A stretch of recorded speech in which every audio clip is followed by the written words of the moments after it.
What's up guys, Jim Yosef here and welcome to a brand new video, and welcome to a team today around two players in particular. One received a massive upgrade yesterday and is kind of known as the cheap KANTÄ, and the other one is dubbed the next Thierry Henry. So no pressure on him, and you may have seen him yesterday playing for Monaco and scoring for Monaco against Manchester City in that unreal game in the Champions League. But before we get started, as always, if you show your support by leaving a like rating, that'd be absolutely awesome. If you're new to my channel, click the subscribe button for daily FIFA content, and in the comments below, who's your favourite upgrade player so far on FIFA 17? And finally, if you missed my previous video, it was down below in the description box. So today we're using a 4-3-2-1, but I did change it in-game to a 4-1-2-1-2, and when I put the players in, you understand why. Right, so start off from the back with the defence and the goalkeeper, and in there, I've got a FUT Champions card. Like, you know what, let's try this guy out, because it looks pretty damn decent, and I believe this card actually got an upgrade. I think it's like an 83 maybe, and his stats are pretty solid as well. He's 6'5" on top of it, but 86 diving, 88 reflexes, 83 handling, and 84 positioning. Overall, a very solid goalkeeper, Szczęsny. The one thing he lacks though, for me personally, I really like a goalkeeper that can throw it very far, like past the halfway line, rather than the kicking, because I rarely kick out the goalkeeper's hands with the X button. I usually just A it and hope for the best from there. But Szczęsny, you can use any Serie A goalkeeper. Like for example, if I go to here, I have got like some second informed Donnarumma, who usually is my go-to keeper in that league. And as you can see right there, the quick sell value, high to low, you can now search for untradeable items in your club, which is a really cool addition that EA put in the latest update. Then we've gone to right back, and in the update, they actually updated some players' faces on their card as well. And Ricardo Pereira, here's one of them. You can use any French right back from the Ligue 1 or anyone who plays for Nice, but I was like, you know what, let's try Pereira. I was tempted to try the new position change upgrade version or Sidibe from Monaco, but I kept it safe, went with Pereira, and for like 2,000 coins, you really can't complain about the value for money. Then we've gone to the centre-back pairing, and to be honest, I'm not gonna lie, I think I prefer these two over Eric Bailly and Chris Smalling. And that's a massive statement to make, because the Premier League team, of course, my weekend league squad was Smalling and Bailly, but Barzagli, followed by his partner, which is going to be Chiellini, they just have everything. Barzagli is 6'2", low high work rates, 26k he cost me, but I imagine right now it is a lot cheaper than that. 74 pace, 89 defending and 84 physical, a monster of a centre back, and his partner is, of course, like I said, Chiellini. He cost me 20,000 coins last night. He's got low high work rates as well, 6'2", 74 pace, 90 defending and 85 physical. So if I do this very quickly, you can see the height is the exact same, the work rate is exactly the same. The main difference really is the fact that one is right foot, one is left, but for a centre back pairing, that's just what you want. A right foot centre back on the right hand side, a left foot centre back on the left hand side. So now we're going to the final defender, and as a left back, as Luke Shaw from Manchester United. I've used him for 151 games, getting 2 goals and 6 assists and 4 yellow cards, but the main reason is because so many games played. He was my left back, my weekend league team, but then came along the informed version of Marcos Alonso from Chelsea, and he replaced him. But Luke Shaw is still very good, 6'1", left foot, which is kind of ideal on the left hand side, 82 pace, 78 dribbling, 79 defending and physical, and 70 passing. Just a very good player, and one of the better left backs in the Premier League. Now we've got to the midfield trio, the French trio of dreams, and it's got a bit of everything really. Let's start with KANTÄ ones to watch right in the middle, who's 85 rated now. He got an upgrade. They were very minimal upgrades either way, but I paid 430k for him. The Saturday after the ones to watch packs did expire, maybe even the Friday in fact. So if I compare price, it's probably not going to be very nice to me. How much have I lost on him? Oh my days, he's below 330k right now, and like 250 bid. Jeez. But he is still my favourite CDM I've used in the game so far. I mean, 95 games, 0 goals is not fantastic, but in my weekend league team, he's not there to score goals in the slightest. And I was really glad I upgraded, because to be honest, that informed card is very, very good. Then go to left centre midfielder, another ones to watch card, first owner, Paul Pogba. Now, I'm not gonna lie, probably my favourite card I've used on FIFA 17.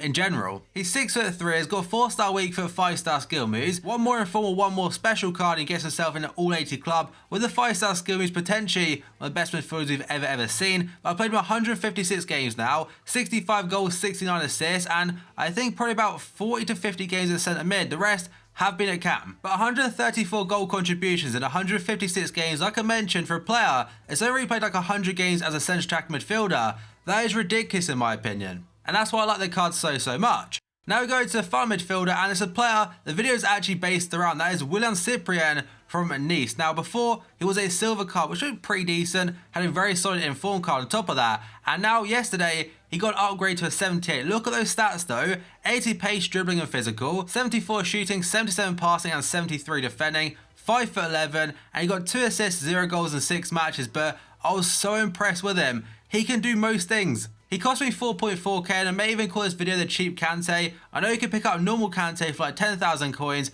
but Kante's upgrade card right now, I think on the market is about 25 to 30k. And if you do compare Kante and Cyprian's card right now, I'd probably say that Cyprian's more well-rounded, but obviously Kante's much better at defending, whereas Cyprian at better at shooting. And if you've got a French team for the weekend league, for example, that has no requirements, honestly, Cyprian, I'd definitely say is 100% weekend league quality. And in regards to his price being like 4,000 coins right now, he'll drop to discard value at some point because at this point in time, the day knockout is Ligue 1 only. He's one of the better centre mids in that league. That he's only been out for 1 day. Now we've gone to the front three. And first up, we've got an inform or third inform version of Bernardo Silva. In real life, absolutely killing it for Monaco. And his stats don't look fantastic. 6 games, 0 goals, 1 assist. That's not great. He did play cam as well, but I think the reason for that, if you can see the key passes number, it'd be so high. I'd probably say he plays the Iniesta role for me, if you get what I mean by saying that. Iniesta sometimes doesn't get all the assists, but he plays the ball to like Messi or Suarez, and they play it to their teammate to get like a guaranteed goal. That's pretty much what I've done with this team. Obviously, I would have hoped for a few more goals and assists, but you can't really have everything, but still a solid player. Then we go to left forward, and a player I'm not going to talk about too much because I've had him in so many squads now. I played 403 games with him, 232 goals, 185 assists, and now I think the last 50 games have all been his subs apart from using him in this team. Because he's no longer in my weekend league team because I now use a second informed Sadio Mane up front with a man of the match human son. But Hazard, a great card, and has now got a 93, I believe. Then we got to the striker. It's the guy is dubbed the next Thierry Henry, and that is Mbappe from Monaco. On head-to-head, he's gone from a left winger to a striker with 86 pace. I was like, you know what? That informed card really, technically, could have 88 pace, but for some reason, they didn't touch it in the slightest. And I think he also has 4-star weak foot. He cost me 13,000 coins. I think right now is at 9k, so very cheap. 6 games played, 7 goals, 4 assists, and he kind of got the assist that Bernardo Silva wasn't getting. But we'll talk about him in a lot more detail throughout the gameplay part of the video. As I'm getting into that right now, there is a team. I want to show you one more thing actually, what I changed it to in game. So that's what I do in game. I changed to a 4-1-2-1-2 variant number 2 with Hazard up front on the left hand side because of the weak foot and Mbappe on the right. I put Bernardo Silva at cam, Kante's a lone CDM, which I have in my weekend league team anyway. And finally, I put instructions on Kante, the left back and the right back, to stay back while attacking. But now let's jump into the gameplay to talk about Mbappe, Cyprian, and also the rest of the team and how well it played.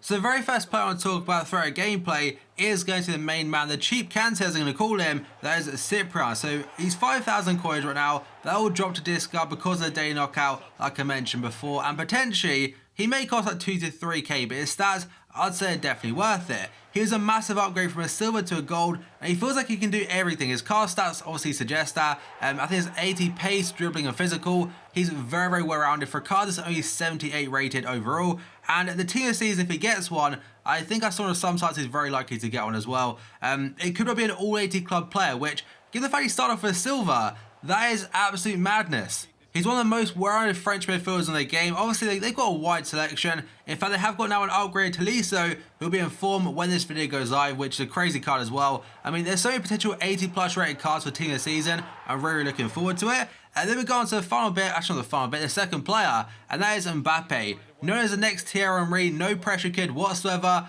I believe he's 18 years old, and yesterday against Man City in that 5-3 game, it was outstanding to watch. So many good goals. Obviously, the defending was very shoddy, but Falcao's chip was next level good. And Aguero's volley, like the first time one, I don't know how he done that, but technique was insane as well. But now back onto Mbappe, killing it in real life for Monaco.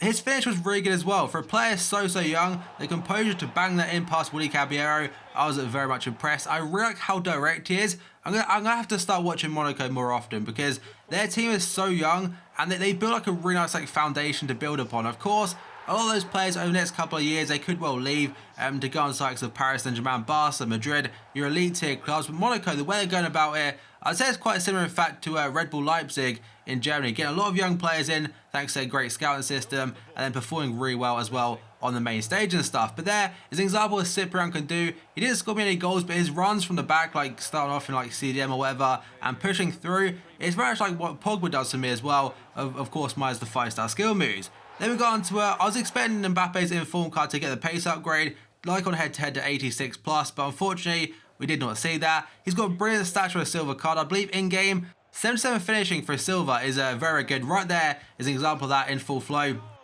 It's a low-driven shot that really, I mean, that was great from Cyprian, but right here, it's like an outside-the-foot low-driven onto a post. Not many players can really do that very successfully, but for a silver, he done it very well. And finally, I did struggle in my very first game. This team actually lost that one, but overall, I played 6 games, winning 5, and with a silver player against some super teams, I can happily take that. Now going to the team itself. So I think I played a lot of people who are preparing for the weekend league with La Liga and Bundesliga teams. Like I am myself in Division 1, I'm trying to get the team sorted for this weekend. I changed to a 4-1-2-1-2 in game. It's what I feel most comfortable with. And Chiellini and Barzagli might just be my favourite centre-back pairing on this game. They're so good, and they're just very good defensively. Like they don't push forward like Bailly does, and sometimes Chris Smalling does that as well. I think that's the reason I really like them. And just a second ago, you saw a pass from Mbappe. Mbappe's passing was outstanding for a silver striker. And finally, Pogba and Kante. Everyone knows how good they are. They're the 2 players that are elite tier players, and you see them pretty much every weekend league, guys. So that